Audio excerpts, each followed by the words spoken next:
Welcome back, everybody. This is the Natives in America podcast.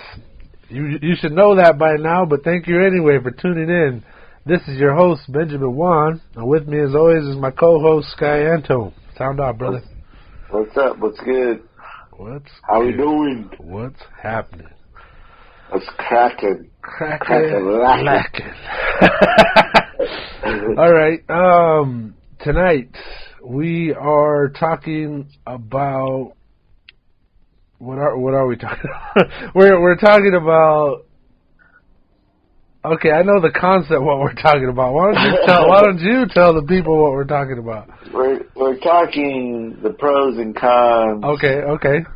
Of being a night owl. Okay. And then the pros and cons of having that early bird gets the worm, up at crack of dawn, getting it in before the sun comes up. Let's just let it all out and figure this out, because I would like to consider myself a night owl. I like to be. I think you're more creative at night. Really? I think it's like mostly everybody else has settled down, so it's only a certain amount of people that are up, and interesting. It's just a certain kind of quietness, but a certain kind of quietness. It's I can recall a lot of late night painting sessions, or okay. Even when you get obsessed with a drawing or some type of craft or artwork, sometimes doing it at night it's just kind of like a therapeutic vibe. But I can also think of staying up late, trying to finish last minute assignments, just kind of naturally being up. So I think the night owl is sometimes a good thing.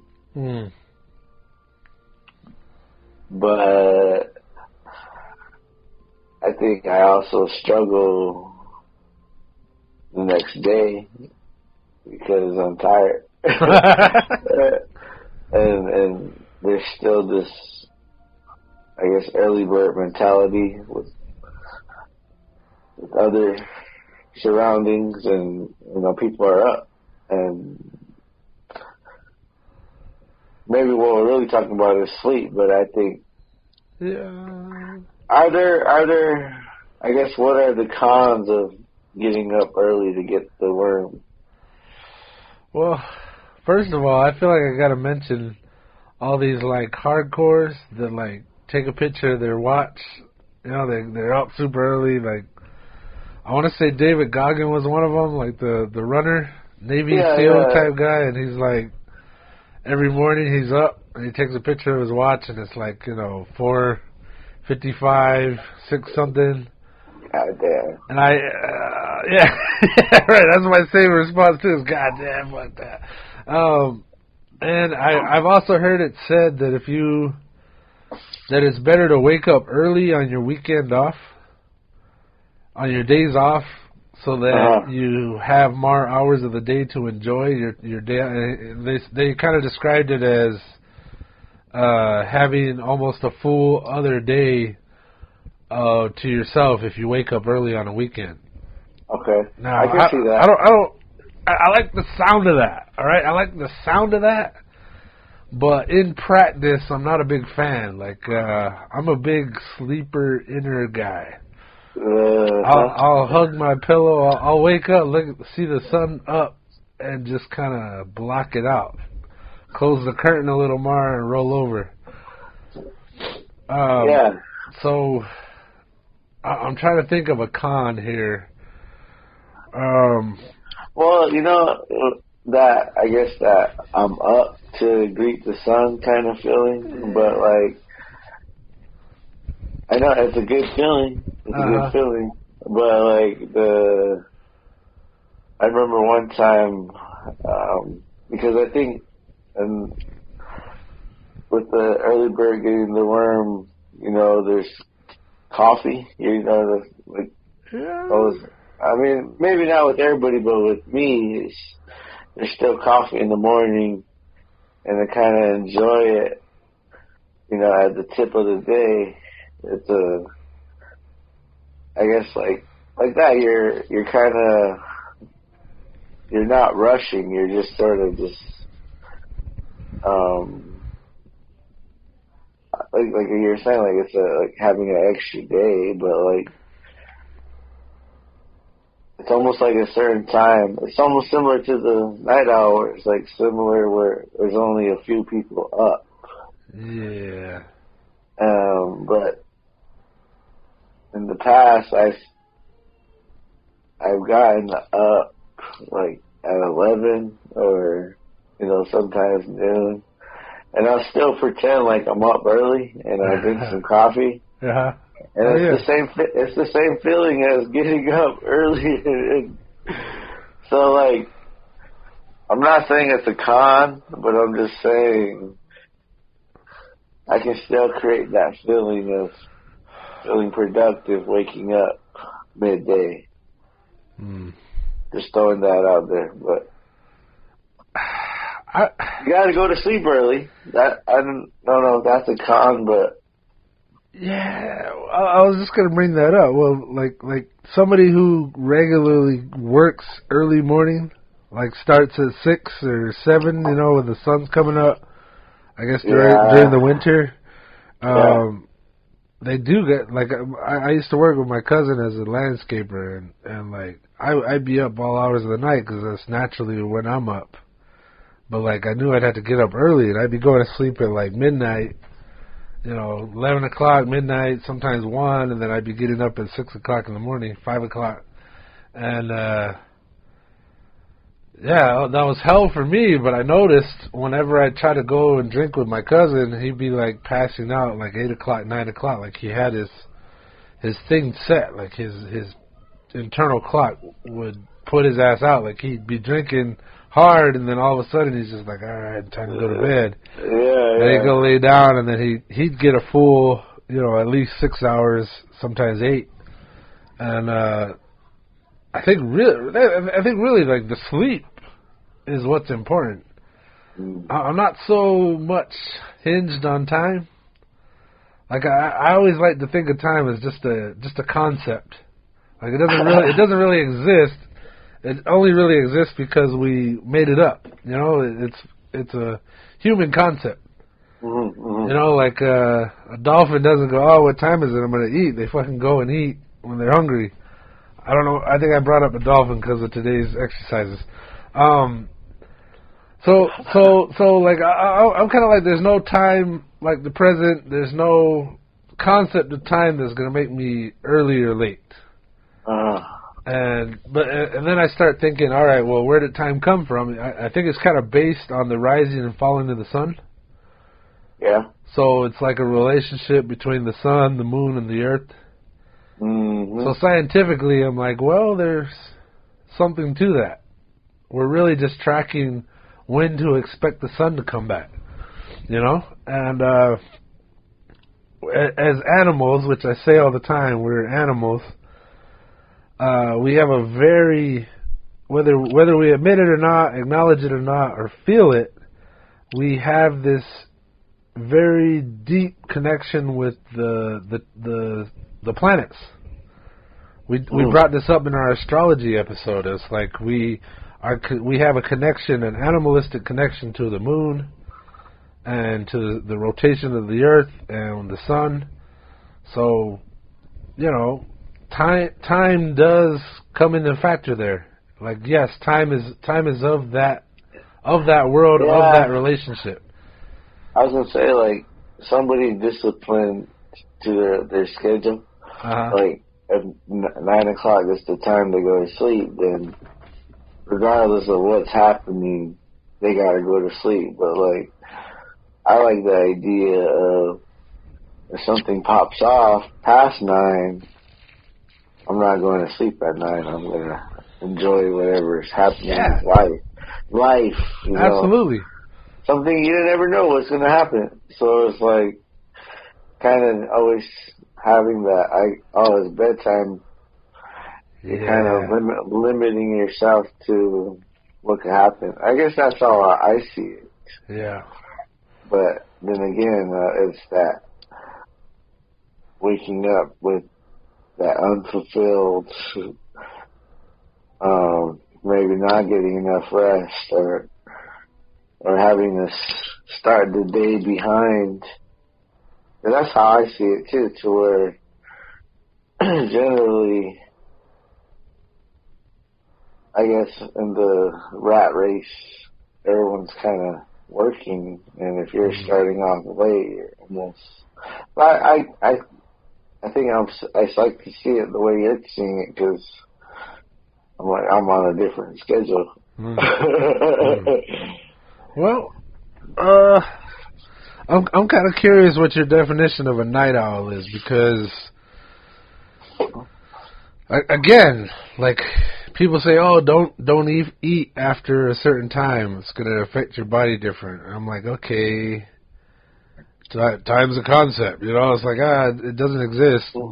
But supposedly our body has this, like, I keep trying to call it REM cycle, but it's not right. It's circadian rhythm. I think is what it's called, circadian.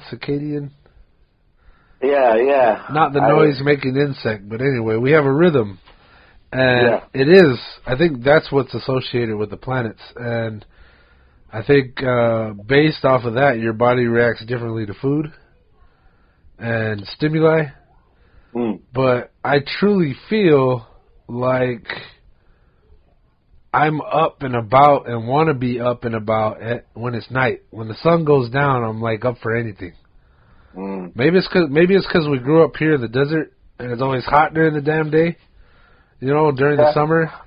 Yeah. So it's like, wait until the sun goes down, then we're gonna fucking tear a hole in this place we call Earth here. And, you know, and then on what you're saying about a disciplined person and having to go to sleep at 9 versus, you know, pushing the day when something pops off. Like, I'm all for that. But like recently, I have been living with my parents. I think I've announced this a few times. And when I was down there, like, I have all these jobs I'd have to do for them. You know, all the promises I made early on, but was busy working, so I wasn't around to do these jobs. So being down there, not having a job, and just having to work like this, if I got up early, I could do the job, and they're awake, and I could use all my noisy-ass tools, and I could knock out jobs. But if I slept in too late and got started too late, my dad would be going to sleep all fucking early, and my mom would be up late, but then she'd go to sleep, and it's like there's nothing I could do that was noisy at that point. So I kind of felt like I was making it so, like, if I didn't get up early, work would not get done. You know? Yeah. Now, that's kind of a special situation, but if you can imagine being up during the day and blasting music, you wouldn't feel as bad in a neighborhood if you were up super late blasting music. You know, you're a lot less likely to get the cops caught on you during the day. Yeah. You know? But like I said, I feel like I'm a night owl. Like I'm feeling pretty energized right now. Yeah, no, I was gonna say, like, how many times have we finished recording and it's like 1 o'clock in the morning, you know? But sometimes you can hear us. Like, we're like, let's shut down the podcast. But I hang up and I'm up for a little bit longer still. Yeah. Just seeing what's going on. I guess a night owl to me is somebody that is still operating past like regular sleeping hours. Mm-hmm. I don't want to say insomniac, but maybe. All right, we're gonna have to talk about that too, though. Insomnia. But I don't know. Like I just think of like artists. A lot of times I think art is done at night, like just because.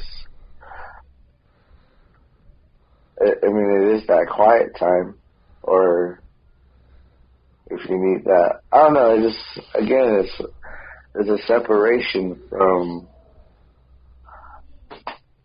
I don't want to say noise, but just other people's schedule. Because when you're talking about, just now when you're talking about kind of having to maneuver around, your parents, yeah, like not their schedule, but what time they're asleep and what time they're, getting ready to go to sleep. You kind of have to be mindful of that. But yeah, I remember when I moved into my first apartment, it was like, I thought it was like my apartment. I could do whatever the hell I want, but yeah. I would just have I was actually a Broken Social Scene song called Shampoo Suicide, and I would just play it on repeat as I was getting ready. Like I would just have it on. I mean, the whole album's good, but that song in particular was my getting ready, just getting inspired for the day song. And one day I got a message from my neighbor underneath me because apparently, because I had the radio. I don't know if this is TMI, but I don't do this as much. But back in the day when we were young, we always had a radio in the bathroom. And we would jam out. Yeah. And so I was jamming out to that song in the bathroom, and like, as I'm getting ready, but it's for the whole apartment on the radio, but it's in the bathroom. But apparently, because it was in the bathroom, it just like tunneled directly to either her apartment or her bathroom, but she was just like listening to it as much as I was. And, oh shit! And that was early in the morning, before I was getting ready for class and stuff. So, I felt like a dickhead after that because I was like, damn. I'm like, I mean, at first I was like, F this, that's my apartment, I pay rent, I can do whatever I want, but then I'm like, yeah, but they're sleeping or not, or like, I don't know if they're up or what they're doing, but like, because we're so close to each other, I have to kind of turn it down sometimes, Yeah. That's the shitty thing about apartments, like, I remember like you can have a big ass app, but you can't play it. Yeah. That's the beauty of the desert right there. I was just thinking, I'd rather have my own place, and out in the desert, I'm going to have a workshop, and I'm going to work whenever the fuck I want, like any hours of the night. Mm-hmm. And like the big thing for me is I have a lot of power tools, like a lot of them. And when you do woodwork, like carpentry work, which I do a lot, it's loud, and there's multiple saws. There's drills and drivers and frickin' table saws and hand saws and frickin' circular saws and miter saws, and it's like it's a symphony of noise, beautiful, sweet noise and scents, but you can't just go off and do that shit in the middle of the night. And now that I think about it, I do get that creative mood. I want to bump some music. I want to do some writing. I want to fucking do something. And it's at night. And when I was down in the village, it was extremely hard to ever pull off. I was like, dear God, like I would get that itch, And then I just sit there like, damn it, this is a waste of time because I can't do it. Not now. Not in the middle of the night. So I was also going to bring up my cousin because he's a pretty disciplined dude. He was actually who I was talking about. We're sorry. The number you have dialed has calling restrictions that have prevented the completion of your call. Announcement 19. We're sorry. The number you have dialed has calling restrictions that have prevented the completion of your call. Announcement 19. Sky?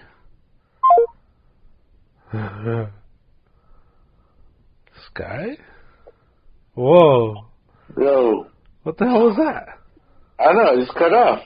That's weird. It just said the number I'm calling has restrictions. Do you have some sort of limit of time on your phone now? I don't think so.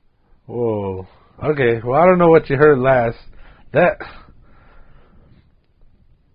Was that you and me that was talking the one time on the phone and we were talking about aliens and government and then the phone cut off? Yeah, that was me. But we were talking about the government and Florida and... Yeah. Well, this wasn't the same message, but people who are listening, that's the type of shit that just happened. We weren't even talking about shit that's weird, so that... Like, I got all choked up. Like, my body's like, oh shit, it's happening again. I don't know what the hell that was. You're talking about your cousin. My cousin. He was who I was talking about who drinks, but then all of a sudden around his sleepy time he goes and passes out. But he's he was, I don't know if he still is, he probably is for his job. He's still a landscaper. He wakes up, he used to, he would wake up like 4 in the morning. He didn't have to do anything till about 6, but he would wake up at 4, he'd make a cup of coffee and then do like some writing, and he used to podcast. So, to me, it was like, all right, everybody's asleep. He can be left to his own devices and have his me time or his creativity time. Like you brought up, the creativity in the middle of the night. So I respect that and I like that. You know, it's like, all right, and I think it's like the morning equivalent to getting that itch in the middle of the night. Yeah. Like that's what would happen in Colville's. I get that itch, like, fuck, I want to do this project. Like, now I want to fucking do it. But I had no choice at that point. So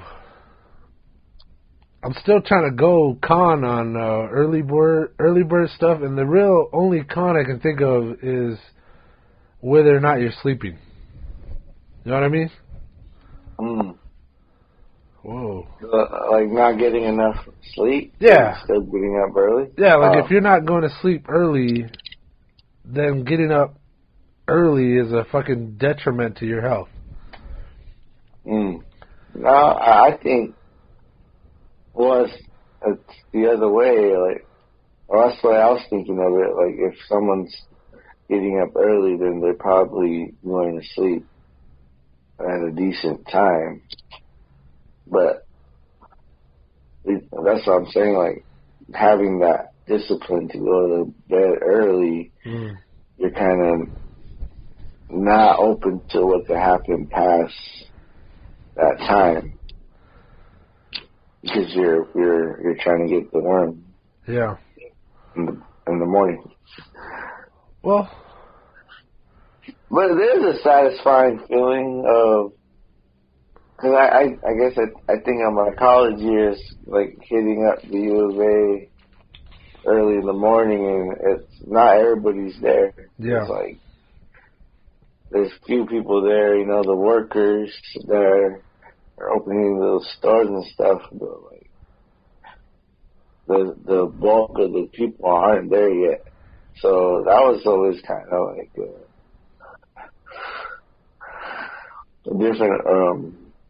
different feeling. Yeah. But I don't necessarily like oh, I need to chase this feeling. It's always just like I'm up what I need to be doing what I need to be doing, you know, I'm up with that. Sorry, you weren't done? No, I'm good. I like getting, I don't like getting up early, but I know the benefits, like, to get up early, you know, you're kind of preparing for something, or you know that something's coming, you're kind of getting the best. Getting a jump start? Yeah, exactly. So, Ugh. I know that it's important to have that frame of mind, because a lot of times it's like what you're preparing for. Yeah. But again, that's not necessarily, like, if I could still get more sleep, or if I could still stay up late and still do that, I would. But like, again, we need sleep. So, you know what I'm saying? Yeah. Or am I making any sense? Yeah, a little bit. A little more than usual. It must be because we're up late. So I get what you're getting at, and like I remember going to school early, especially living way out in the village. Like, you had to catch the bus way earlier than school starts. Oh yeah, and you just chilling at the school early morning. So, and I hated that. I always hated that. So, like, going into college, I think my first semester I got all early classes, and as I started to get early, and then I wound up flunking out because, like, I was also partying a lot when I first started up there, and, like, you know, I was trying to go out. I was trying to experience everything I could because I was finally, quote unquote, an adult, finally on my own, finally free. So it was like, oh, there's a party over here. Let's fucking do it. Like, yeah, like, oh, hey, who's your name? I was trying to get out, get chicks, you know, whatever. Like, just get out there and live. And so it was detrimental to my health because I wound up, like, I still had to go to school in the morning early. So I missed classes a lot. Like, that's how I wound up flunking out the first time I went to college. And I remember as I got older, I was like, all right, first of all, what kind of psychopath would ever get early classes? And then second of all, why would I want to work a job that forces me to get up early? It was kind of like my dream job is like for college schedule, I think the earliest I would do would be 10 o'clock, maybe noon. And then I'd do it all like evening time. And that was kind of beautiful. I could still go out and party, but then sleep in and get enough sleep and re-energize before I come to class. Yeah, for real. But, you know, and I started getting to the point where I was like, you know, I don't want a corporate job. I don't want to work for somebody else's company. I don't want to work for a boss that I don't respect. Like, I started learning the value of being self-employed, a.k.a. Jobless. And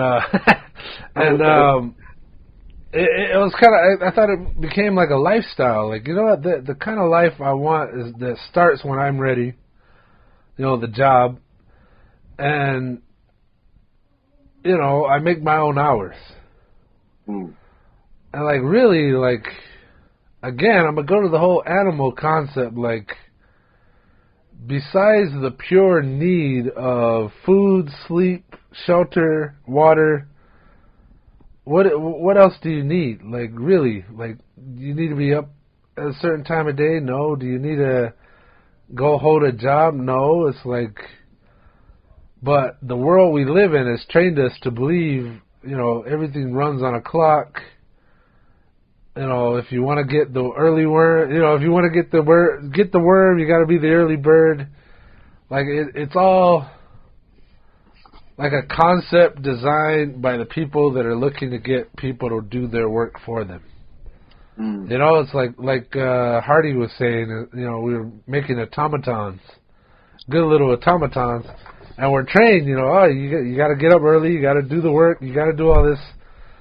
And I often feel like, man, that's just not the way. I would love a job that does itself, and then I enjoy the benefits by going out and having fun. You know? And to some people, I'm sure that sounds horrible, like, oh, how are you ever going to enjoy anything if you don't do the work? And I'm like, I want something else to do the work while I go and enjoy the benefits. Like, And yes, it's lazy. It sounds lazy, but the real concept that I don't like is working until you retire, and then you're really kind of damn near too old to enjoy what you worked for all your life. You know, I'm more of the type to go, hey, let's enjoy what we're doing now, and then sleep a lot on the couch or in my favorite chair when I get older, like, you know, like, or that concept, I'll sleep when I'm dead, like grabbing this thing, like I don't feel like, you know, going after the early bird worm is gonna make my life right or wrong. Yeah. You know what I mean? Yeah. Wow, that's pretty profound. You know, because that we always talk. I mean, we say early bird gets the worm, but whoever said the worm was anything special? The bird. That's for the birds, my man. It's for the birds. I'm not a bird. I'm a wolf. I prowl at night. Ow. Ow. Yes. I had something and then I completely lost it. Well, I can go further unless you have another thing. No, I'm just thinking about how you're breaking it down to where there's this concept of time and we're all sort of tied to it, and we gotta, our responsibilities are wrapped up in it. And but even then, like on the grand scale of things, this is a new concept. Like having to work to get anything done, like having to hold a job. Yeah. What was it? I guess it's. I would like to stay in that world, but then there's this. I don't know if this is just me, like holding it down for the Matrix, but I'm like, we need to be organized, because if we're not synchronizing our watch or all on the right schedule, then sometimes shit doesn't get done. But I'm talking about in the Matrix where, we all have this. Because I used to think about, I remember this one time, and I'm getting all these flashbacks of school, but I just remember this one time, we all know we have to be here. No one's telling us that we have to come, but we know to come at this time. And it's just sort of like how we're all just trained to just kind of think like that and not realizing, wow, we're just kind of organizing ourselves to be in this location. I think I was just getting tripped out in how the semester goes, and and when you were talking about you were sharing that before, but like just kind of having that trained way of doing things. Like for a while there, I think the school, I just would always say to myself, it's like a train. Like you're on a train, and then you get off the train, and you're on a little break, and then you jump on another train, and you ride that train. And I don't know what I'm saying. It's making any sense. But sometimes we get programmed to follow these waves, schedules. Schedules, and after you do it so long that it just kind of like, it's almost like a natural second language. But breaking that habit, because I think too, like that's what I wanted to say too, is like bars and going out, like when you're talking about wanting to party, like that's happening at night. Yeah. You know, that's not a morning thing. So that could be a con for mornings. Yeah, yeah. Or you can't get that party vibe, or maybe you can. I don't know. That's kind of, that might be an interesting topic, because it's like starting the party at 6 in the morning. You know, it might not get the approval of a lot of people. Yeah, that's what I was gonna bring up. I was gonna say, like, partying all night just sounds right. But say you do this exact same thing in the morning, people are going to frown on that. It's like, I think you have a problem. Irresponsible. Yeah. But, like, what are you supposed to do? Like, partying at night just seems to be correct. Like, nobody knows, oh, they're partying tonight. Yeah, they do that. Oh, they woke up and cracked a beer. Yeah. Like, oh, you woke up and cracked the beer. Oh, you got a problem. You got a fucking problem, my friend. I got another concept to throw out here.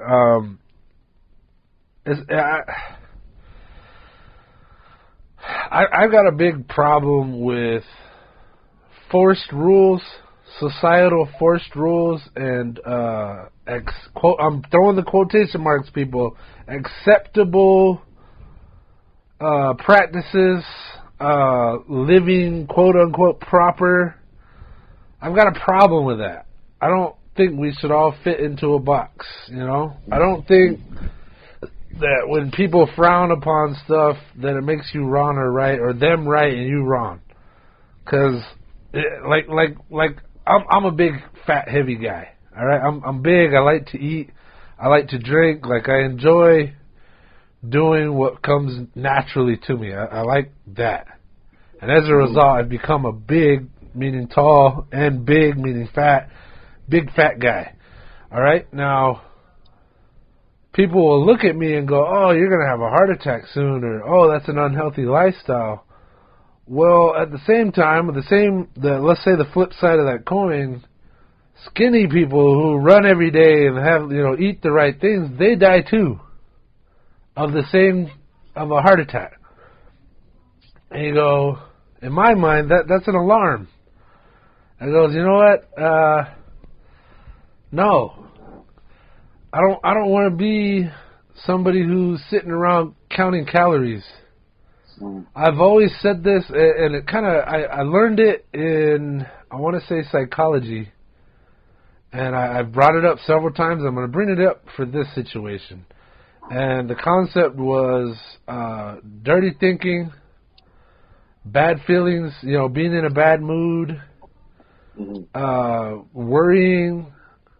It's an emotion, a feeling that you have in your brain, and when you feel that way, your body does this opposite thing where if you're feeling crummy, your body starts releasing acids into your body, and they're called they have like free radicals. Like, I'm sure you've heard of free radicals. It's these dealios, like they're kind of like loose atoms that have a missing electron. So they bounce around and they pull electrons off of normally functioning compounds and atoms. So what happens is that's destruction. They bounce around and they rip up your insides on a molecular level. And that's kind of what acid is. Acid is free hydrogen atoms popping off, and they need to connect with something, so it starts eating stuff up. That's why it's corrosive. It eats bits of the metal, and the metal gives off these electrons, and it starts breaking it down. Well, that's kind of what your body does whenever you're in a shitty mood and you're holding on to it. Whenever you're worrying about something like your health, you're actually doing your body more damage by just worrying about it than if you went out and had a little fun. Your body does the opposite, like it releases endorphins, which is like your pleasure center medicine from your brain, naturally released, like pleasure hormones from your brain when you're in a good mood. All right?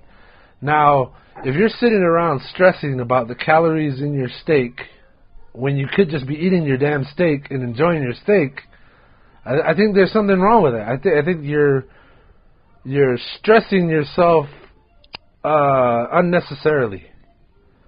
And they may be freaks of nature, but I always think about the 100-year-old drinker smoker. All right, now everybody's like, oh, smoking's going to kill you. Oh, the drinking's going to destroy your liver. That may be so, but I suspect that them seeking their pleasure when they want it and going forward with it when they want it and being pleased has extended their life longer than if they stressed about it.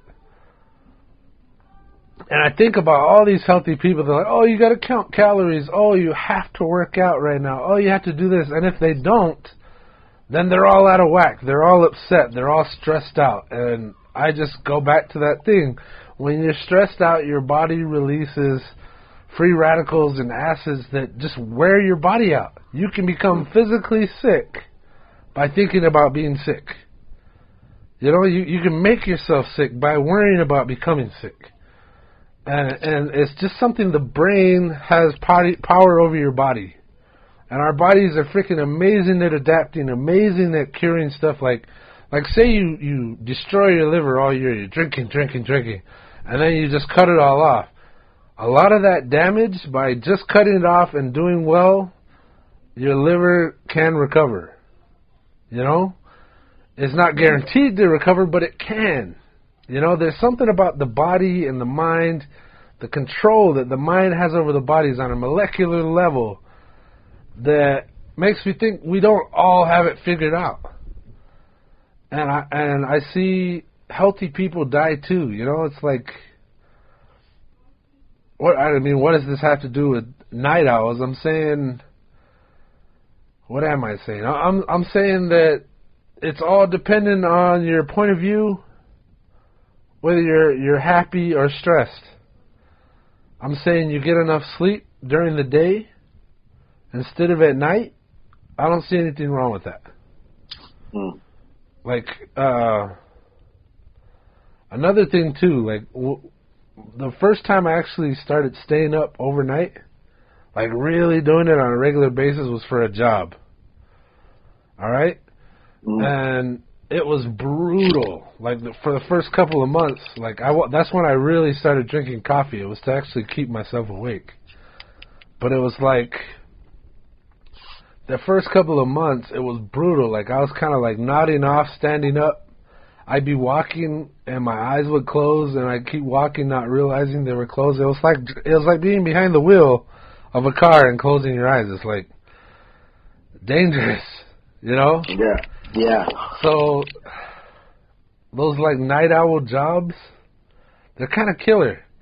And when I was doing the overnights for Lowe's, it was like I was going in at night, like 9 o'clock, and coming out at 6 in the morning. I was leaving work, but at the same time, I was like, all right, I'll see you tonight. I'm at work in the morning, and I'm like, all right, I'll see you tonight. So so a lot of the trying to enjoy myself outside of work, I always had to look over my shoulder and look at the clock. Like, how many hours can I continue to enjoy myself before I have to start thinking about laying down, getting a couple of Z's, and being ready for work again tonight? And that was brutal. Just, I mean, some people can do it, but I'm pretty sure they're not doing well either, physically. There's something about being able to have separate days. You know what I mean? You get up, you work during the day, you go, and then you get home and you enjoy yourself a couple hours, then you go to sleep, and then it's a new day. When you work overnight, it's like your days are connected together, and it just feels like you're always working. You're immersed. Yeah. There's no end in sight or a beginning. Yeah. And so,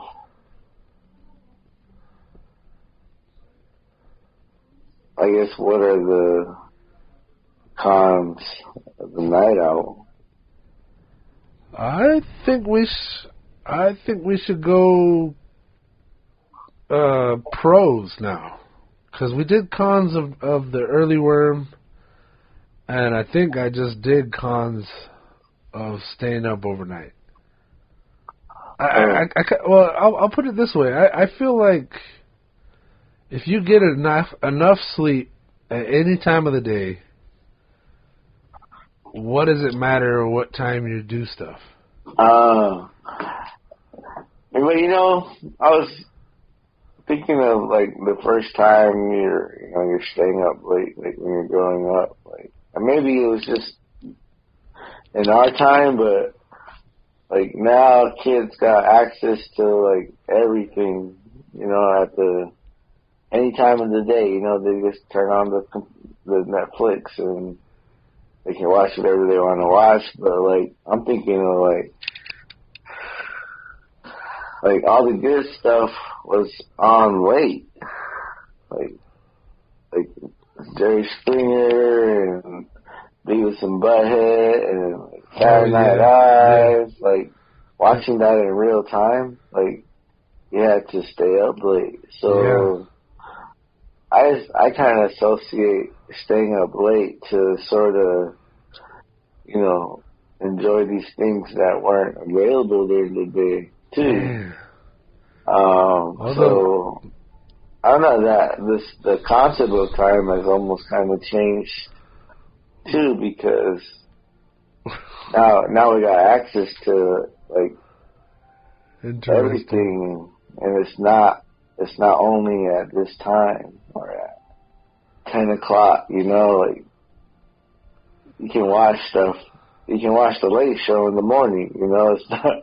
It don't matter now. Yeah. But there was a time when it was like that was when.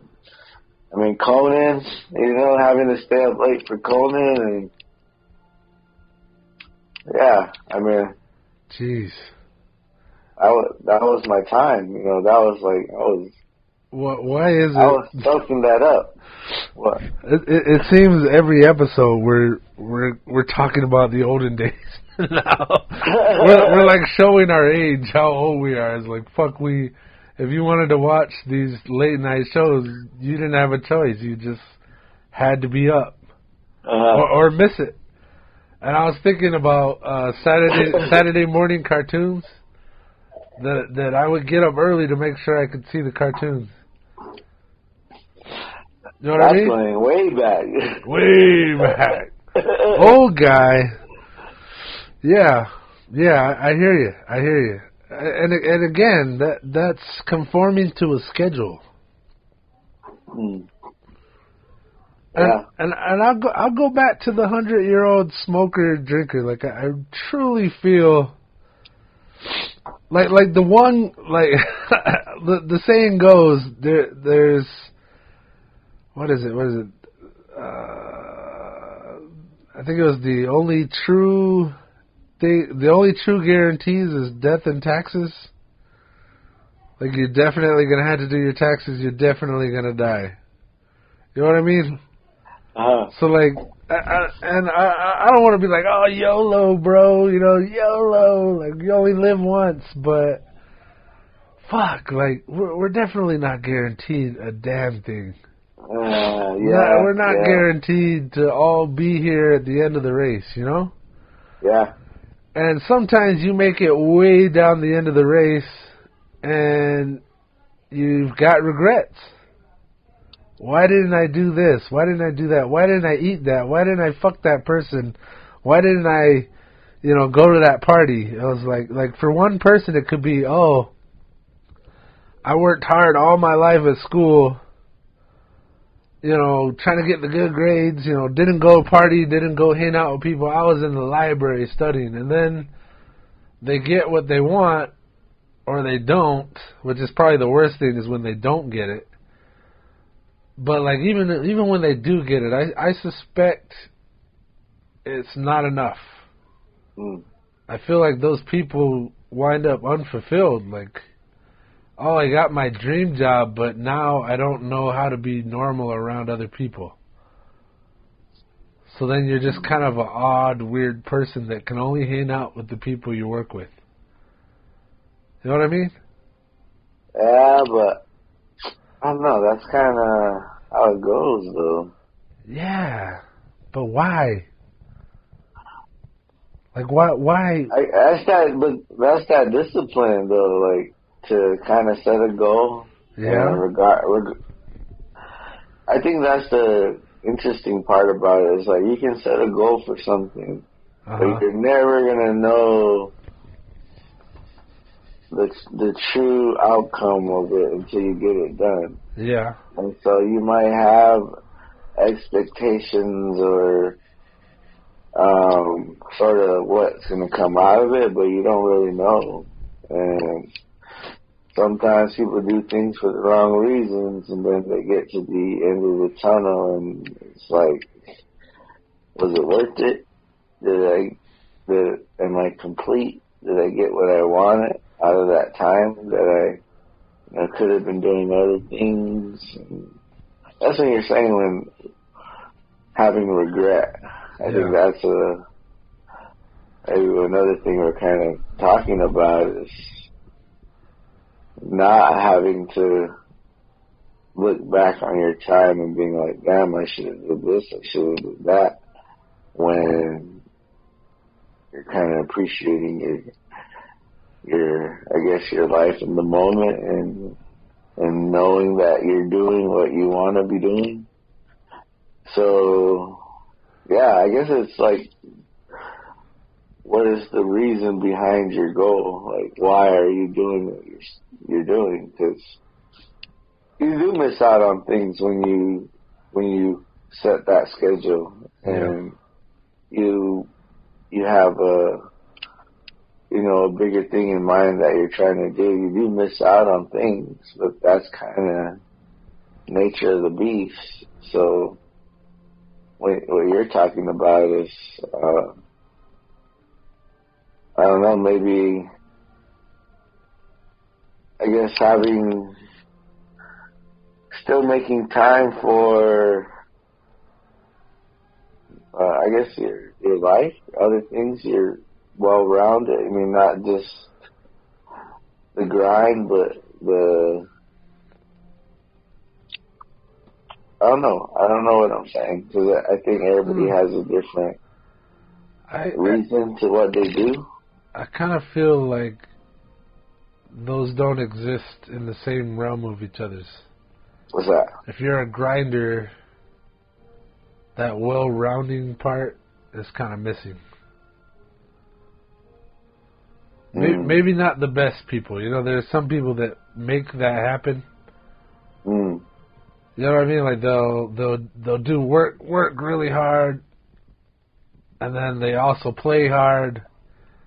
They network, they socialize, and they get some sleep. And it's like, wow, that's discipline. That's hard work. That's first-rate hard work. Yeah. And those are the type of people that become billionaires. Most of the time. And it's like, all right, you don't do the work, you don't get the payoff. I've heard that a million times. I've heard it. Yeah. And I go, yeah, okay. But at the same time, I also feel like the majority of people that grind hard every day, or any way you want to see it, the real hard grinders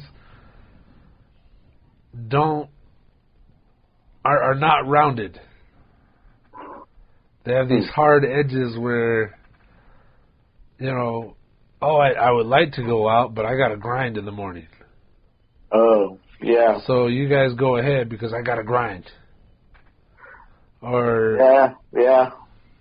I can't do this because I'm doing this. I mean, some people get extreme satisfaction out of doing, I did 10 deadlifts and ran 10 miles and I did all this stuff before 7 o'clock this morning. Some of those people are extremely satisfied. And some of them aren't. Some of them are just chasing it, and never get what they want. I really feel like this is all a race. It's all a race to the finish line. And some of us stare down at the ground. They're watching the ground coming and going. They just kind of keep their eye on the track. Yeah. And some people are maybe not running as fast, but they're looking around and enjoying every moment that they're outside in the wind, among the plants. Like, I'm one of those people. I am not a grinder. Like, I take on this, like, grinding personality when I go to work. When I'm actually at work, I'm a grinder. I don't respect people that don't grind at work. You know, it's like you go to work and don't work. I can't respect that. But every moment I'm outside of work, I'm a sloth. I'm going very slow. I'm looking around, and I'd be rather smiling than crying. I'd rather be enjoying myself than being angry, and I sure as hell do my best not to be stressed. And the older I get, the less stress I want in my life. And grinding just seems stressful. You know? And that might be why I'm pretty big right now, you know, or it's probably exactly why, but I'm pretty fucking happy with that choice. Yeah. I think what we all kind of get caught up on is looking at other people and then looking at ourselves. Yeah. And comparing ourselves, competing. And I think that's where a lot of us slip up. I think the problem with that is we're not all in the same race. We're not all going towards the same end. Besides death, I mean, like death, we're all going to die. Definitely, we're all going to die. You know, guaranteed. There's no set point, but it's going to happen. On a long enough timeline, we're all dead. So, you know, some people wait till the end of their life to enjoy what they worked hard for all their lives, and me, I'm not that. I don't fall into that. Me, I want to enjoy what I have now, just in case something I ate comes back to kill me, just in case I step off a sidewalk without looking, just in case that one freak accident where everything was perfectly timed and boom, I'm wiped out. Not because I ate a cheeseburger, not because I stay up late, but because boom, it's my time. And I'm gonna bring up my mom. I'm gonna put it this way. One night, kind of a long time ago, maybe a year or so. It had to be a long time ago, as my sister was still around too. My mom woke up, and I came out and sat with her, and then my sister came out and sat with her. And we were talking with her, and we asked her about regrets.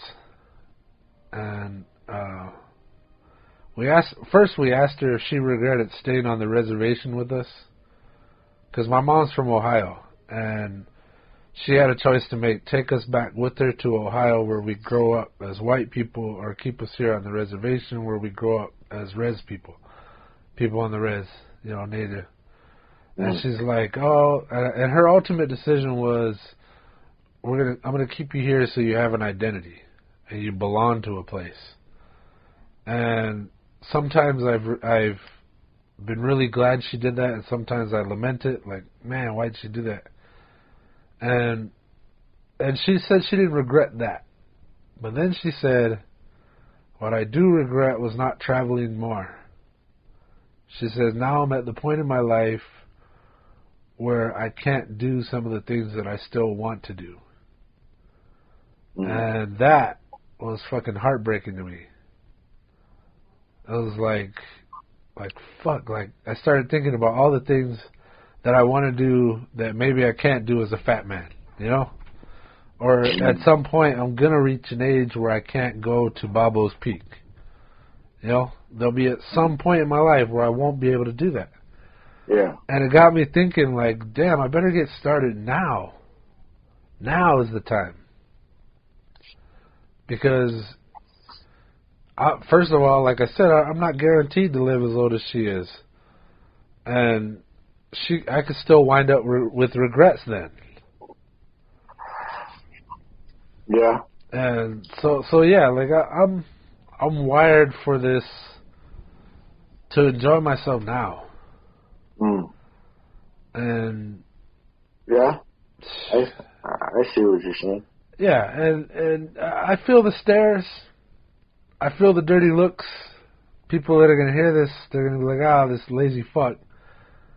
And you know, I got to let that slide off. Like, I don't care what you think, because I'm doing it.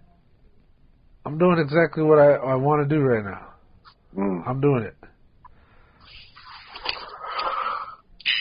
Damn. Yeah. Now, what does that have to do with being a night owl? Oh, I think it's, well, I think the differences between the night owl and getting the worm is just sort of this naturally off the grid. When you're a night owl, you're kind of naturally not in tune with what the majority or the masses are kind of getting ready for. You're almost on a different, I don't want to say journey, but just, you know, you're in that realm, opposed to getting up early because there's these things that you're preparing for and getting up for. It's like you're more willing to not conform, but almost be disciplined to follow that schedule.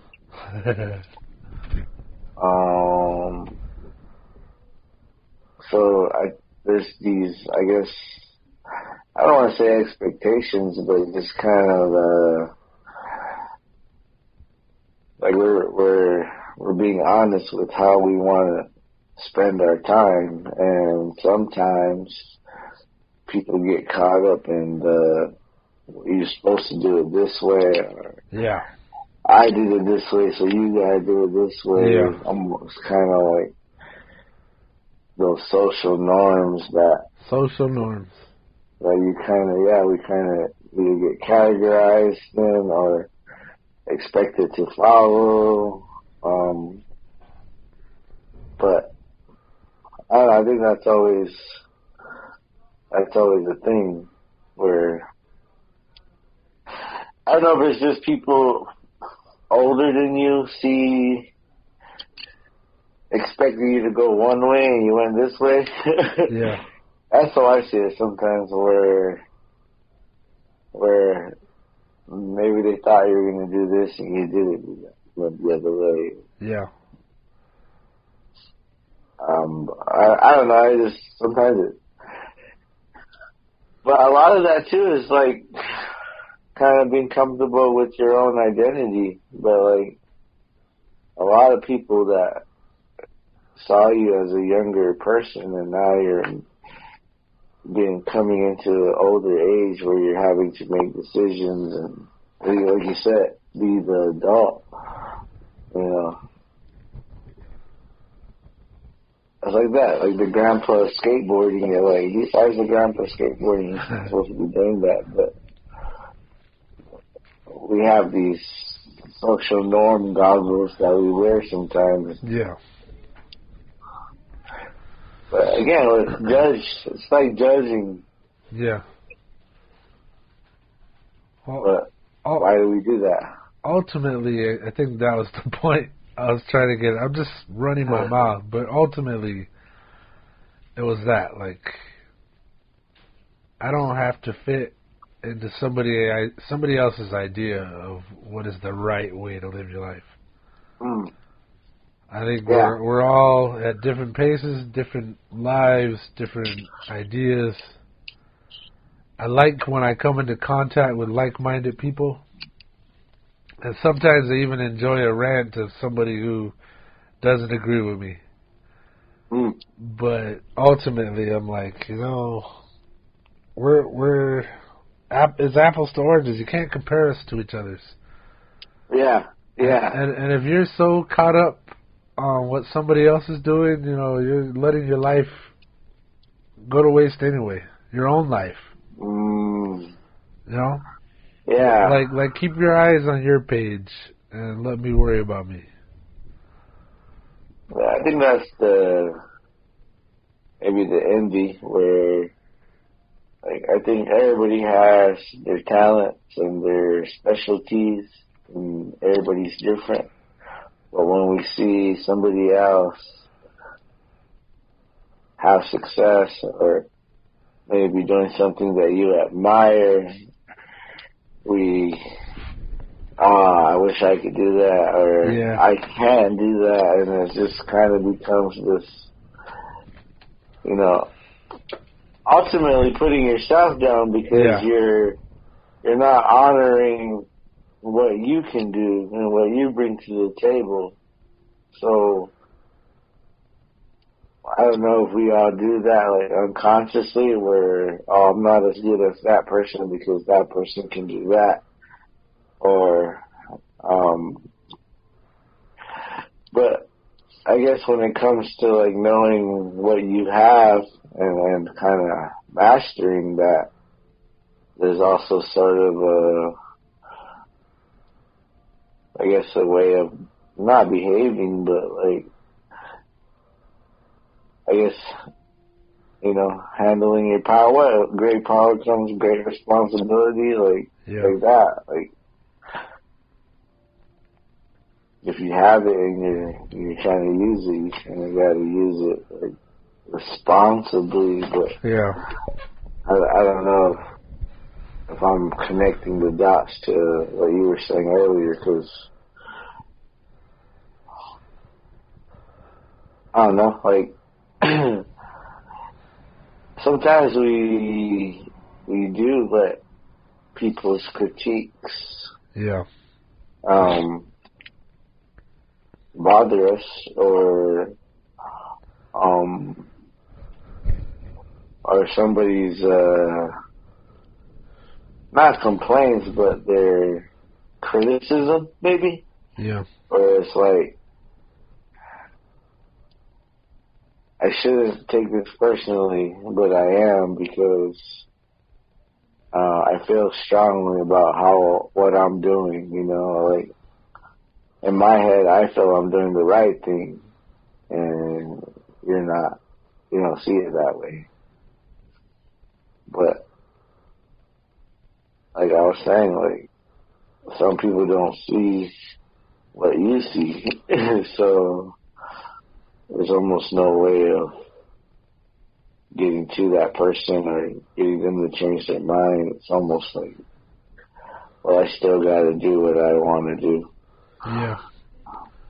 I feel like the real sad thing, the real problem here is when you let somebody else's opinion affect how you're enjoying yourself. Oh, yeah. Or affect how you feel about yourself. So, you know, like, that's what I'm getting at. It's like, there's no right or wrong way to do things. Yeah. And even saying that, my scientific mind is like, but you can only turn a screw right or left, you know, right to tighty and lefty to loosey, righty tighty, lefty loosey. But you know what I'm saying is there's no right way to live a life. Let's say that there's no right or wrong way to live your life. Well, now there are ones that are painful and detrimental to you and everybody around you, you know. Oh yeah. But like I'm thinking drug addict right now, like hardcore stuck on the pipe type thing, where they're just deteriorating, you know. And a lot of people go, oh, this is how this person used to look, and they look all pretty or whatever, clean, and then they show them after, and they're all rocked out or whatever. Yeah. And my mind automatically goes, well, that person's really hurting. You know, maybe that's what started it, was they're really hurting and they're trying to escape. But to them, getting that rock might be the best thing they've experienced. Wow. And to hurt somebody for that, or to accuse them of something, or to be mad at them for doing what they're doing, it's kind of overstepping your bounds. You know? And a lot of people go, oh, well, I'm not hurting anybody. But in reality, you know, they're hurting their families. Oh, yeah. But, like, what... I always kind of think, like, who am I to stop that? Like, who am I to tell this person how to live their life? Yeah. Like, maybe to them, they're getting it, you know? They get that smoke, and they're like, yeah, like, that's their best feeling. And, you know, sometimes, like say that's the best feeling they ever had. That means whatever else they've done in their life was never that good. And I feel sorry for that. You know, it's like, all right, well, that means whatever their parents did or whatever they did, like, for themselves, it wasn't as good as what that rock makes them feel like. And that's kind of sad. It's kind of fucked up that they didn't experience something where life was better than a drug. Yeah. You know? And I sometimes feel like that's what keeps you going is the experiences that we have. What were you about to say? No, it reminded me of this James Baldwin talking about that fucking guy. This lady was asking for money and he gave her, I think, $10, and this other guy comes up to him and says, "Why'd you give her that? She's just gonna buy heroin." And I can't. He says something like, "Have you ever seen somebody that was sick? You know, like, have you ever like that $10 is helping that sickness, like whatever they're not so much what they're going through or what they're experiencing, but I guess that addiction they have, that hold that it has on them. It's like, who are you to try to judge and say how to, like, not to treat that person a certain way because they're strung out on something, but almost trying to, like, well, this is all I can do to help. But there's a lot of, I can see that as a lot of schools of thought too, because then some of them might can say, well, you're an enabler because you're giving that person money to do that, and yet, you know, the real thing would to be cut them off cold turkey, but like, sure.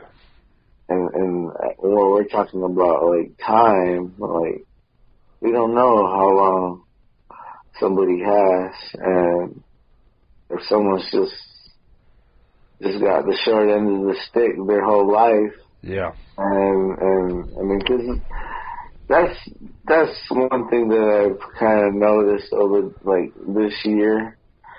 It's like, you know, everybody's situation's different, and trying to compare sometimes doesn't always work because, again, everybody has a different hand of cards,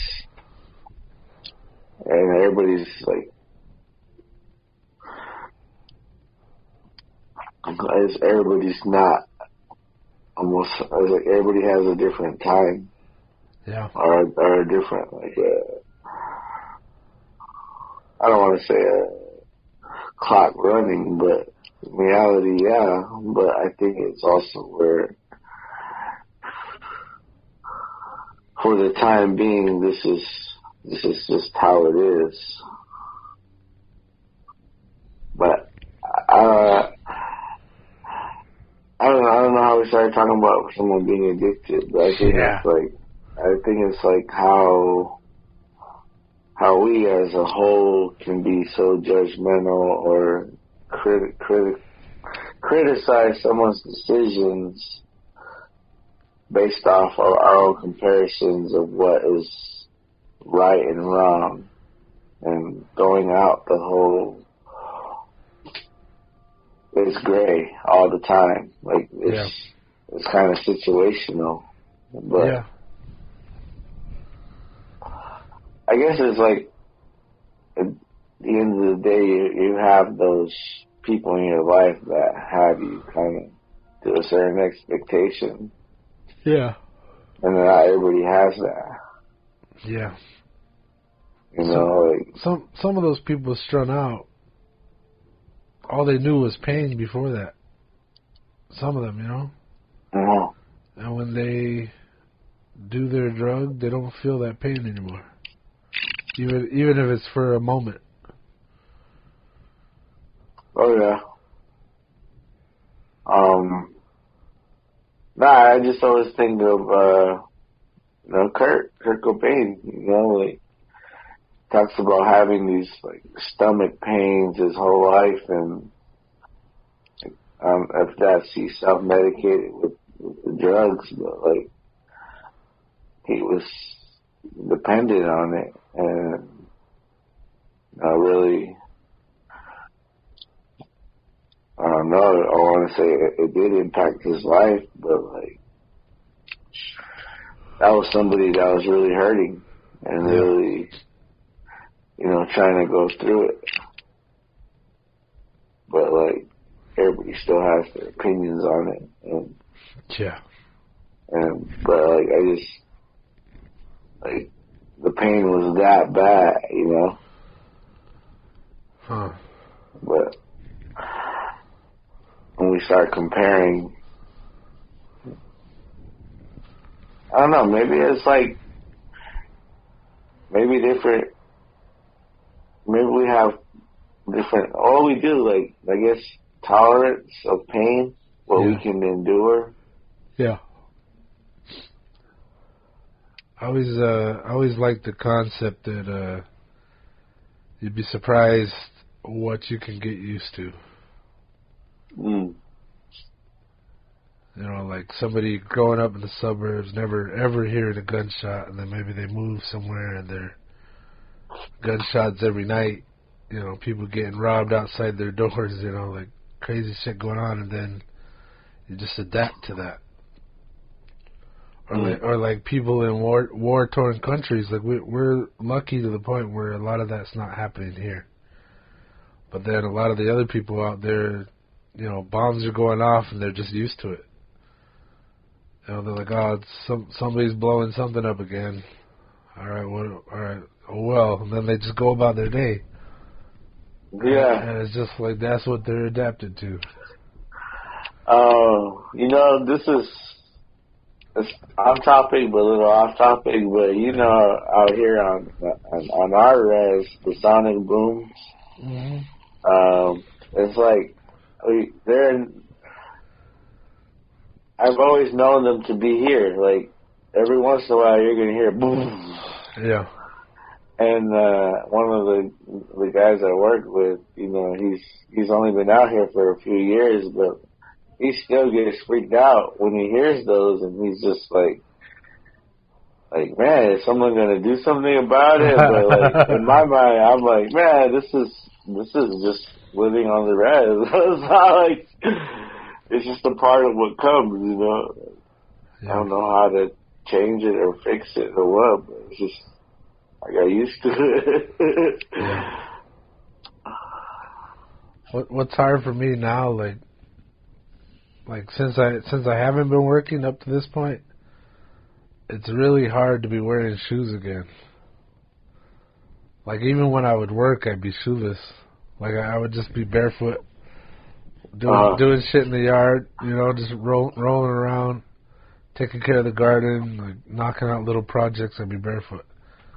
And then now I got this job coming, and it's like I got to get used to having pants, because there was a good long period of my life where I worked overnight and I didn't have a uniform, so it was like I got rid of all my pants. I have shorts. I have a bunch of shorts and T-shirts, and now I'm gonna have to wear pants again. And they're like they're asking for me to show up on these orientations with collared shirts and dress pants.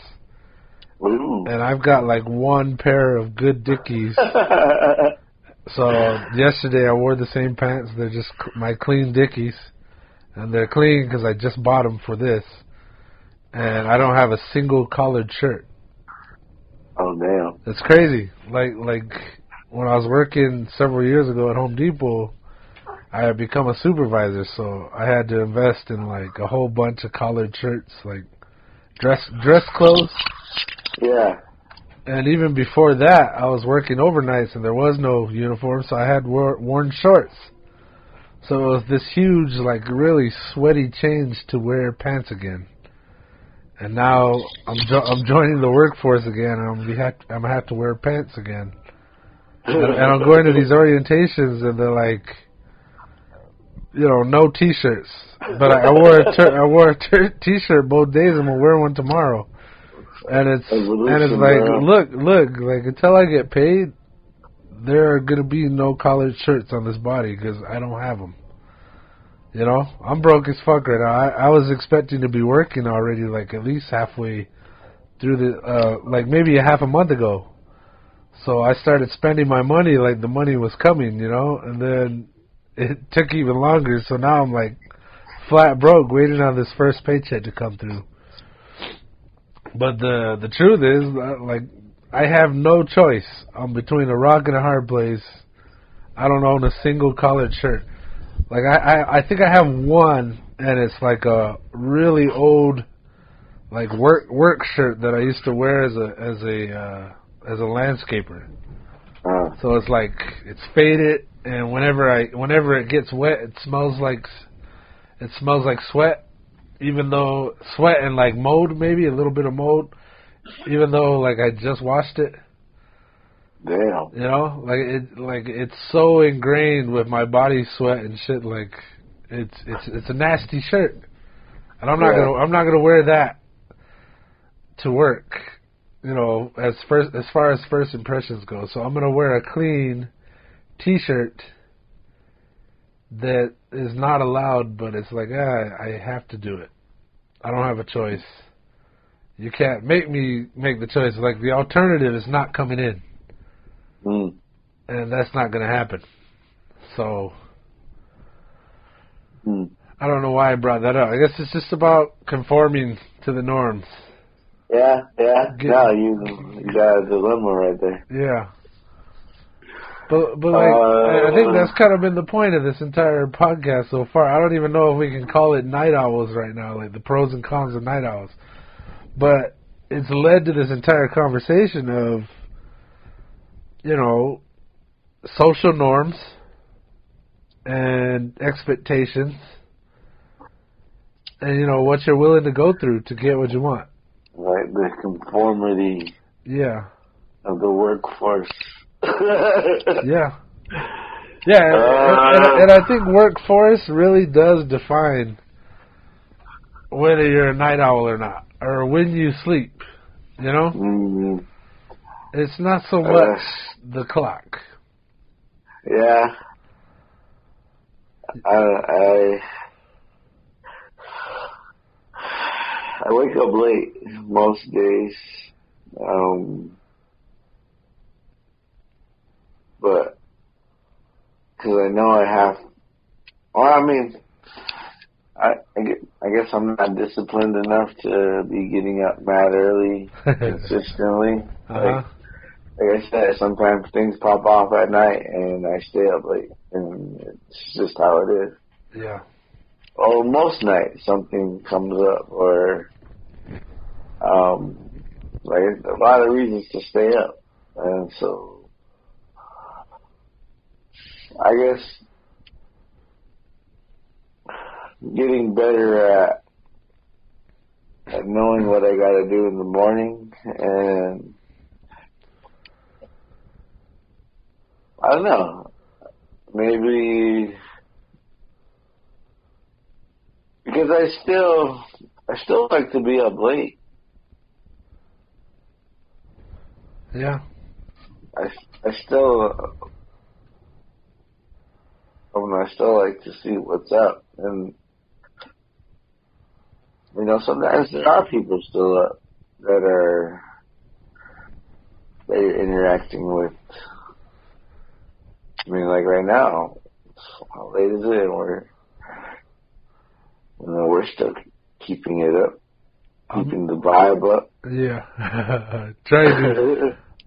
I'm pretty sure if, like, I'm in town right now, and I'm pretty sure if you went out there and counted them, there'd be hundreds of people either just now getting started or still going right now.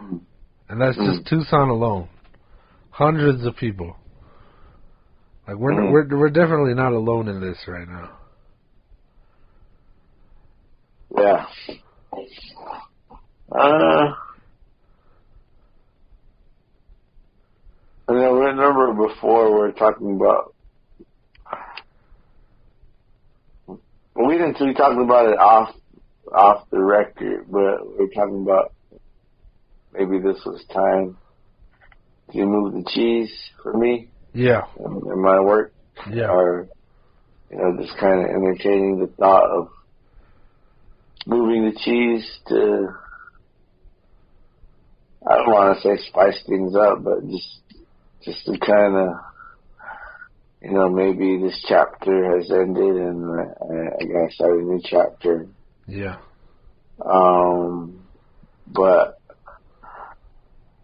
when I think of moving the cheese, like, I mean, I have a pretty chill, I don't want to say a chill schedule, but I kind of make my schedule. But it seems like moving the cheese, you're kind of having to adapt to a schedule that, you know, you don't really know about until you actually start it. Yeah. And I think that's what we're really talking about too, is like, I guess buying into the schedule. Yeah. And but I had a night job. I like working nights. It was fun. But yeah, I do remember that feeling of like, oh, I got to come back tonight, even though you're getting off. Or yeah, that was rough. That's kind of like a Twilight Zone. Yeah.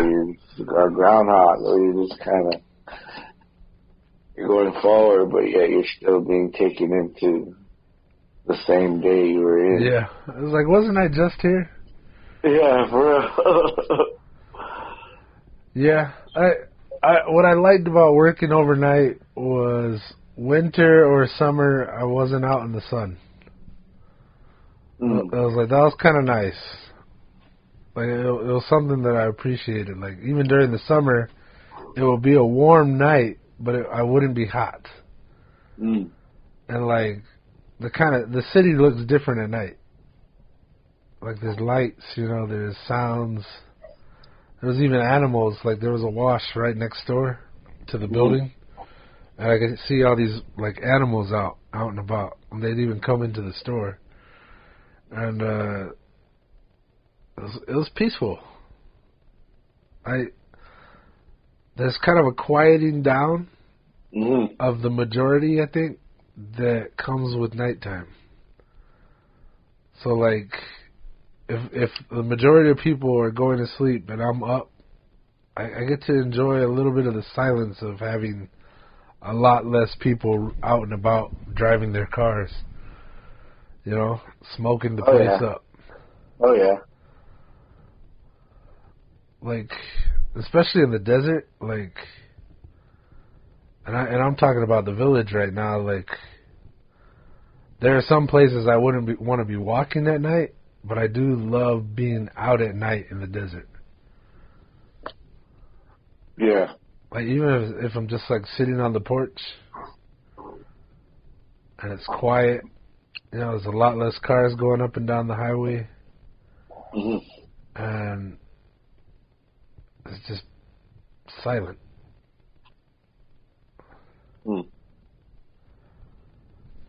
Yeah, there's some subtle, quiet beauty about nighttime. And like we were saying earlier, like the partying, the excitement kind of begins at sunset. You know? I also kind of wonder if, like, being a kid, you're being told, oh, go to bed. It's time to go to bed. I wonder if that kind of started all this, where being up at night is a reward, or like I'm grown up now. I get to be up anytime I want. You know, like I wonder if we, like I feel like as a kid I always was thinking I'd miss something. Something would happen while I'm asleep, and I'd miss it. So like I'd try to push it as far as I could go. My son does the same thing. I think all kids do. They're like, oh, if I lay down right now, like my dad's gonna do something crazy or weird. He's gonna go have fun. I don't want to miss it. So he kind of like pushes it until he doesn't even have the strength to keep his head up. You know, he just passes out. Or he'll come find me and like lay on me. Like I'll be sitting there and he'll just come lay on me and just pass out. Like he's like throwing in the towel. And I think like this whole concept, like he sees me still up, and sometimes I push it till the morning or something. Like I'm just up, and then I go lay down, and he sees me lay down. Like I think there's this draw for all of us as kids to push it as hard as we can. Yeah. And then as you get older, it's like the reward is, you can go to sleep when you want. So it's almost like it shapes nightlife for you from the get-go. Shapes it as this somewhat forbidden fruit. You know? Yeah, I can see that. I just think of like New Year's midnight, you know, like it was always like not a challenge, but like if you couldn't hang till midnight, you missed out. You couldn't talk about it the next day, what everybody did or what happened because you were asleep. So there's always this kind of like not inner challenge, but just sort of like I want to stay up because I can stay up and I'm able to, and they're allowing me to stay up because it's New Year's, But I also think that too, like from a kid's perspective, all the adults go, and then they come back in the evening or the afternoon, and then they're up. Everybody's there, talking. Kind of. I also think that too, like just visiting. Like I remember, like my aunt would invite us over for dinner, and we would just we would eat and have our meal, but it was just like gossiping and telling stories and laughing, like just being happy to be up and talking and maybe around like your people who you want to be around, your cousins and I don't know, it was just a certain quality of the time where everyone's here. Yeah. We ate good. And I think in that sense, like I don't want to say the storytelling, but just sort of we're all entertaining each other with what we have to share. Yeah. And if we're good at it, yeah, we want to stay up and listen to it. That's why I think of Conan or Jimmy Fallon, where I wanted to hear what they were saying. I wanted to hear their commentary because it was entertaining, it was only going to happen at night. It's not like hanging out with my cousins. Like I didn't see them during the daytime or in the morning. But at any time when they invited us over, it was lit. It was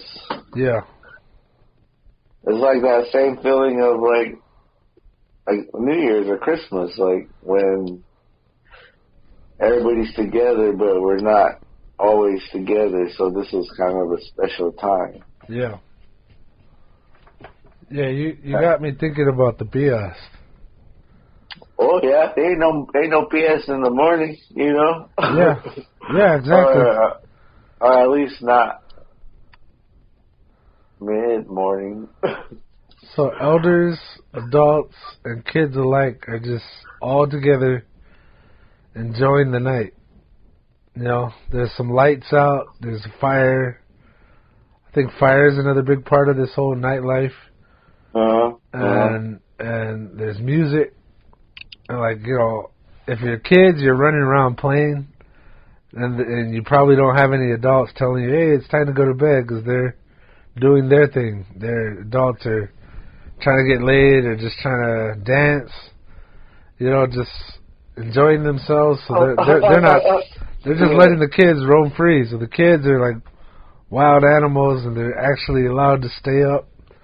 And the elders, they probably don't even get out all that much. So to be out and around other people, the nightlife, they get to watch the kids or, watch the adults dance. Or maybe they even get to dance, and it's all night stuff. It's all Nightowl. And it was beautiful. Yeah. Throughout this thing, I keep thinking, a bunch of those times when I was up at night, I didn't want to be alone. I don't know how many times I've gotten up in the middle of the night and, tried to start hitting people up. Hey, roll up. Let's get a beer. Let's do something. Or try to get somebody to text you or, get them on the phone. It's when I'm up at night, I'd rather be around people, friends and family or whatever, just doing something. There's a bunch of times where I prefer to just be with me, myself, and I. Yeah. And at night, there's that too. But I think a lot of the times I want to share that night, it's a treat. Hey, roll up and enjoy this night with me. Like a full moon or a cold night with a fire. There's nothing like that. Have a cold beer, fire going, the moonlight, and friends. Yeah. I'm smiling right now. That's picturesque to me. And what would make all that even better would be some meat on the grill. Mm-hmm. So meat, beers, friends, fucking the comfort of a woman would be nice, but that didn't happen all that often. Way out there. But that would be another, plus. But it's night, it's not morning. Oh yeah. And in the morning, I'd rather just sleep in.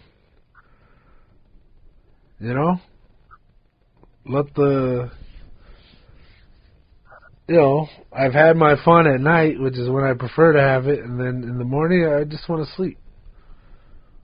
I'm not trying to chase a worm, I'm not trying to go to work. I'm trying to just sleep. I wanted to ask you, too, how much sleep do you need? Because, I'm good at, 6 hours. Yeah. I would say 6 too, but feels like I operate on less sometimes. Yeah. And I gotta get up early, but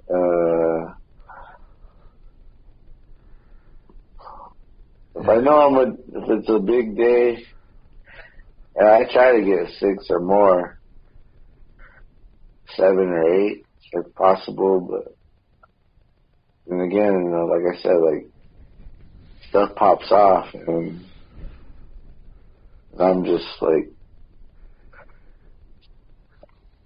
I'm with it. I'm not disciplined enough to be like, oh, I need to get my 8 hours of sleep in. But yeah, I don't really think but I do know I see a difference when when as you're well rested versus went a little too long right before, and now I'm just managing to keep my eyes open, and I'm not 100%, which I think is I think something everybody has to ask themselves. It's like, are you going into the day or going into your grind, whatever, are you at 100%, or are you still in the day before, Sometimes that happens. that shit happens. Or the night before was just lit, and you're still in that. Yeah. But yeah, I was gonna say, like, anytime I shoot for 8 hours, I'm kind of drawn to sleep more. Like, it's like if I sleep 8 hours, I actually start going the opposite direction. Like, I start getting kind of drained, and I end up sleeping 10 or 12 hours. I feel like for me the magic number was 6 hours. If I get 6 hours of sleep, I'm golden. A little starved of sleep, but like I'm good. I can work. I'm focused. But a lot of the time, especially like the past 2 days, I've been working on like 4 hours of sleep. Like, I'm so excited to start working, I haven't slept. And it's funny, both days, today and yesterday, I was in orientation, and towards, like, we were supposed to go 8 to 5, but they kind of get us done early and kick us out at 3.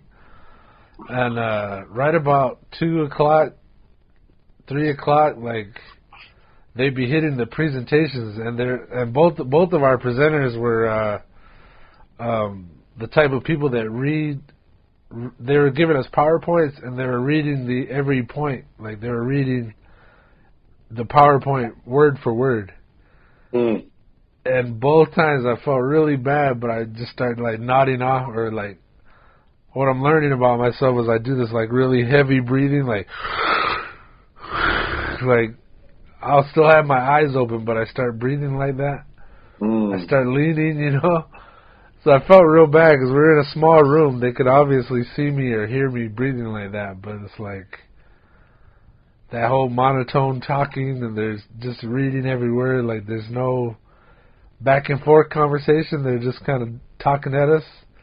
Yeah. And I just started like nodding off, and I don't know if that's like their voice was therapeutic or I was actually tired. Like, the 4 hours was sleep deprivation, and now I'm going to sleep. Like, whatever it was, both today and yesterday, I was just like nodding off really hard. Damn. And I don't really say that's night owl stuff, like, oh, I'm paying for it, but it was like I just couldn't sleep. I think sleep might be a heavier concept in this than we're given credit for. Oh yeah. Like, I don't know what did it to me, but one time I didn't sleep for like a week. Like, maybe I'd like nod off for like a second, and then something would wake me up. Either my body, like, I'll do one of those jerking motions, or like there'd be a noise and I open my eyes. But something happened to me, and I didn't sleep for a week, and by the end of it, I was out of my fucking gourd. Like, I was seeing shit and hearing shit, and like I was like having weird conversations. Like I'd be talking to somebody, and then some weird random shit would just come pouring out. And it was like complete sleep deprivation. Yeah. And man, it was killer. Like my eyes got sunken in, and like I'd be walking at work, and my eyes would be closed, and I'd just be walking like, like, oh, open them. Damn. And like I was even on a forklift, and on the forklift you're going kind of fast, and you're carrying heavy weight. And there was a few times where my eyes closed, and I was like, what? Like, I gotta go sit down, or I gotta take a break, and I'd go and sit on the lawn furniture, and I'd, like, kind of try to close my eyes. But there was one time where a week went by, and I didn't sleep the whole time, like, maybe a minute, tops. But it was just like, fuck, I can't sleep. Like, I kept trying to lay down. Like, I'd lay down and close my eyes, and my mind would just keep going, like, it wouldn't shut off. Damn. It's like, my mind is telling me no. Yeah. But my body is telling me yeah. Damn. But like, I think another thing too is, the sun. Like, since it's hot, like, the sun is just out. Yeah. And, we're in Arizona, but, like, I was getting beat. Like, past couple of days, man. Oh, yeah. I was getting beat by the sun. And, like, it does wear a tear on you. Where I'm man, I guess maybe I'm realizing how old I'm getting, but like a couple hours out in the sun, I'm like, damn, man, I want to lay down for a little bit. Oh yeah. Just because it's on me, you know. I'm holding it down. I'm going against it. I'm working out in it, and it's making me tired. Yeah. I guess the young me never had that problem, and now the old me is just like, oh man, I want to take a little nap right now. Yeah. No, but I was like, we're talking about sleep, but I think it's also too like going up against the sun. Yeah. I went to the county fair with my sister a couple weeks ago, and I had like my skin was covered. I had like I think I had a short sleeve, but like I had an undershirt and a shirt, and I think I even wore pants. And I didn't feel especially burnt. Like I felt like my cheeks were a little hot, like I got a little sunburn. But like the whole next day, I couldn't control my body temperature. I was like I was hot the whole time, like just hot.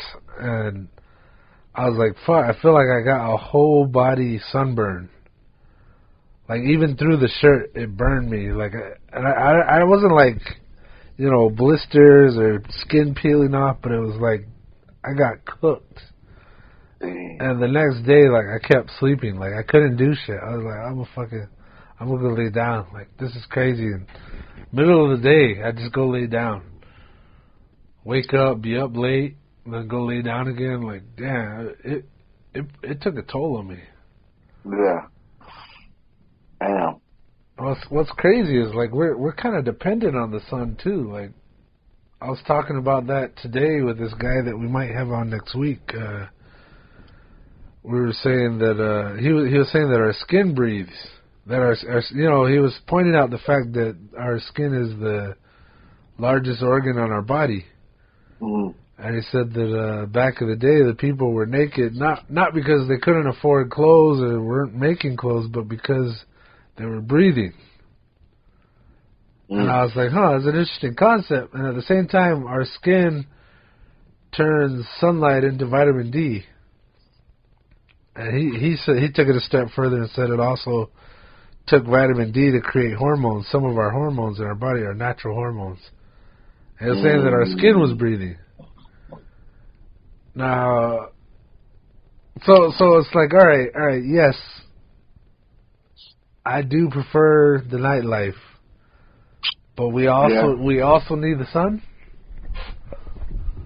You know, like if you're deprived of the sun, your skin gets real pale. You know, you get pasty.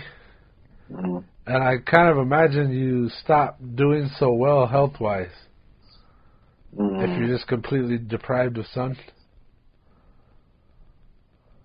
I feel like people in like Alaska where they have like whole days of night.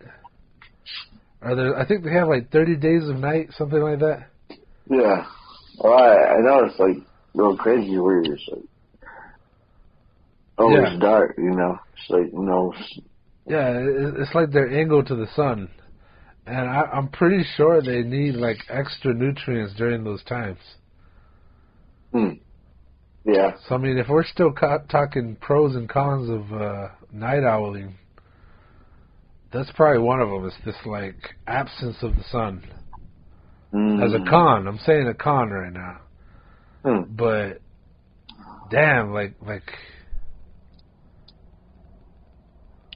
I think what I'm kind of leaning towards now, like we're gonna shut this thing down in a minute, but I'm like I think ultimately what I'm getting at now is, like I said, as a kid, the nightlife is like a forbidden fruit, and I think we're kind of trained through our life to want that, and once we have it, it's pretty hard to give up.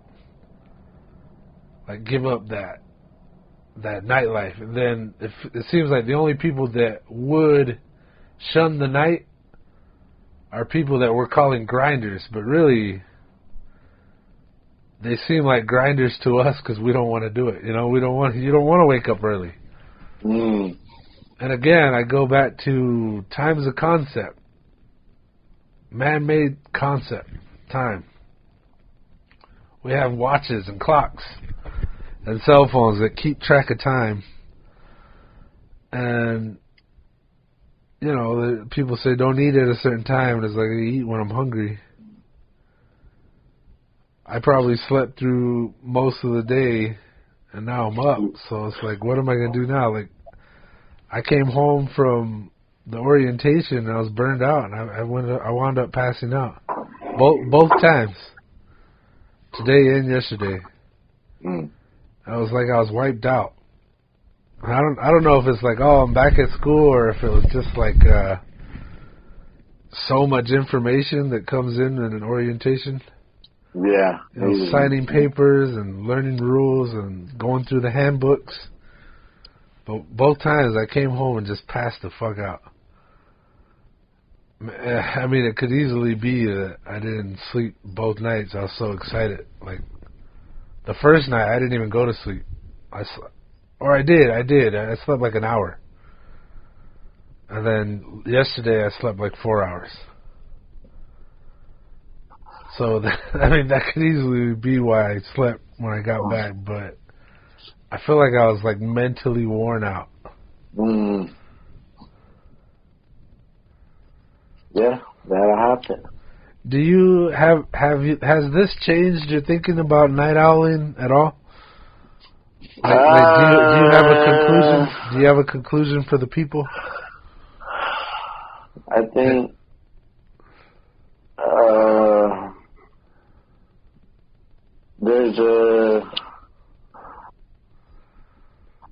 there's benefits to both, I think, but knowing why you do what you do. I guess knowing the reason versus doing it because you're expecting something from it. But I guess maybe trying to get better at getting the worm early for me. I think there are times when I know I need to be up early and I prepare for it, but there are other times when I don't prepare for it, and I kind of just deal with it when I wake up. And, Yeah. you know, I'm already behind because I'm up late. Damn. But it's just how it is. So it sounds real negative in your mind, that the concept of not waking up early. It sounds negative, like, oh, I'm up. If I'm not up at a certain time, I'm late. I think it's negative in the sense of I know there's people, maybe my peers, maybe people I work with, maybe competition. It's just like, I know people are working. So for me to be waking up late, I just see it as, oh man, I'm behind. Uh-huh. But I'm thinking about, I guess but that's not a good way to look at it, because again, you're comparing I'm comparing what other people are doing with their time, and I guess assuming by not waking up early, I'm already slacking. Huh. But maybe that's not a good way to think.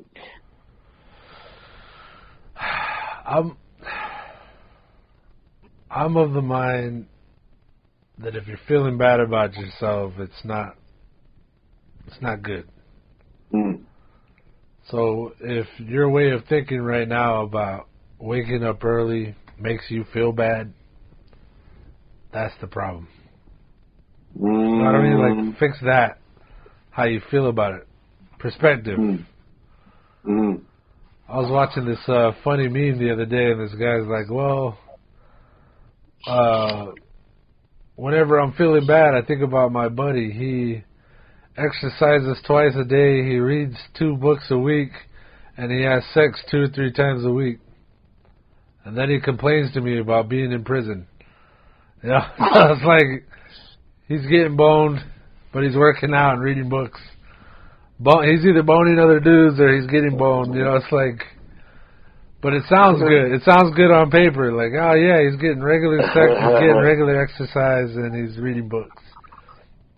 All things we should all be so lucky to do. And then, oh, you gotta go. Oh, he's in prison. Okay, never mind. I'm not jealous of that. So, I think maybe that's the conclusion here. It's all about perspective. How it makes you feel. Yep. And another concept that came up was that I didn't bring up, but I meant to, was my baby's mama. She says the night her has no regard for the morning her, and the morning her hates the night her, because the morning her always has to pay the price for the night her. If you can follow that concept. So it's like, you know, like if I'm saying it, it's like, damn night Benjamin, like he's fucking it up for morning Benjamin. You know? Like, I gotta pay for what he does at night. So yeah, that's morning guy. Yeah, morning guy.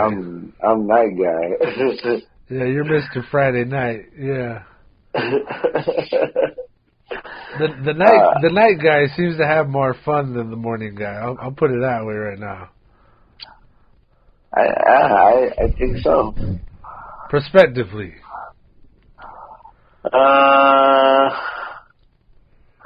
Maybe it's more visible of the fun they're having versus someone that gets up early. You might not see the fun until maybe later down the line. Maybe. But from my perspective, that just seems like hell. Getting up early these past couple of days, I mean, it's kind of cool. I get up, the sun's coming up, and I make breakfast, make myself some coffee, and I've got my a routine. And that's kind of nice. But I swear to you, on my life, I would rather be sleeping in. For sure. Mm-hmm. Okay? Yeah. All right, do you have any final words? Because I'm ready to shut this thing down. Freaks come out at night. The freaks come out at night. The freaks come out at night. Hopefully you're either listening to this at night. We definitely recorded it at night.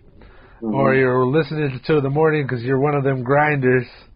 And if you're one of them hardcore, yeah, you got the worm. You're eating it right now, or you're sitting it out now. I thank you for listening. If you're the hardcores that made it this far, stick with us. We have special guests that we're trying to line up and make our schedules meet. And it's just a matter of time before we get them on. So, hang in there with us, people. This is the Natives in America podcast. And thank you for tuning in to the Reservation Radio Network. Peace. Yeah.